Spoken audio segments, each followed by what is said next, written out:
Hi there, students. A gadfly.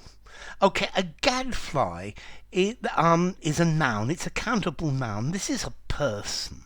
This is a person who's always annoying and or criticizing other people. Yeah? So, well, there are always a few trolls in internet, yeah? You could call them gadflies. Or yeah, the gadflies that are always criticizing the political system. Yeah, I think the point though with a gadfly is a gadfly is somebody who is annoying. Yeah, an annoying person. Yeah, somebody who's trying to provoke them into action, to prod them, to get them to do something.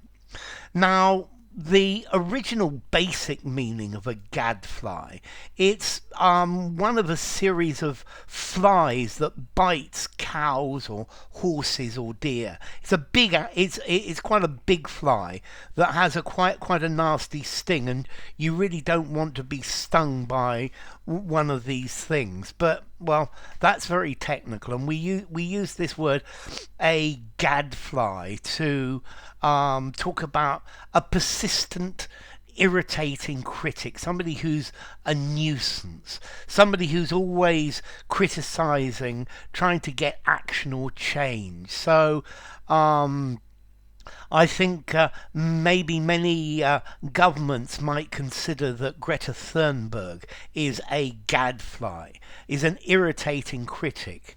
Yeah. One of the things I wonder with a gadfly is normally does a gadfly have to be right or wrong? I think a gadfly it depends on your position. If it's somebody who's always making irritating comments, then they're a gadfly. If it's somebody who's always making comments that you agree with, well, they're probably a gadfly for the person they're always attacking.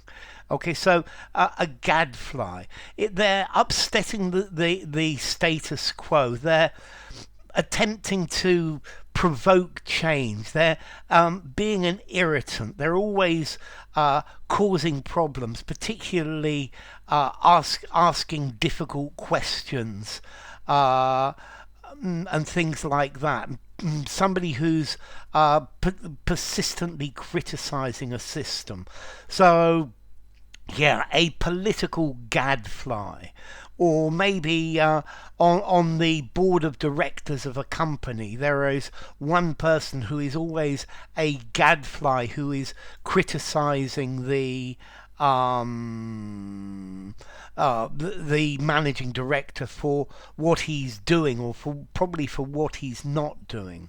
I think a gadfly is particularly somebody who's criticizing, trying to stop people from being complacent. Come on, get up and do something about this. Don't just sit there. I think in that way, Greta Thunberg's a good example of a gadfly, because she's telling us to get up and do something about global warming rather than just sit there and let it happen. Yeah, so yeah, somebody who's always provoking other people with schemes, with ideas, with demands, with requests, things like that. Okay, and that's the idea of a gadfly. Well, yeah, it can also be this physical fly, which if you get stung by a gadfly, it'll hurt. You'll notice it. Let's see. As to origin. Okay, it comes from a Middle English word gad, or gad, a metal spike with a sharp point, which actually is linked to the word goad. It comes from Old Norse gadr, yeah, which is a spike or a goad, something to poke somebody to go, or an animal to go in a certain direction. This also is related to Proto-Germanic gazdaz, a spike or a goad as well. So I guess a gadfly is trying to spike or goad somebody into doing something. As to formality, that's a good question. I think I would give it a 6.5 in formality. Use it in semi-formal conversation, maybe just. Semi-formal writing, definitely, and a formal writing as well. So, enough. If you enjoyed the video, give it a rating, subscribe to my channel, and I will see you soon. Bye for now. A gadfly. It's describing a person.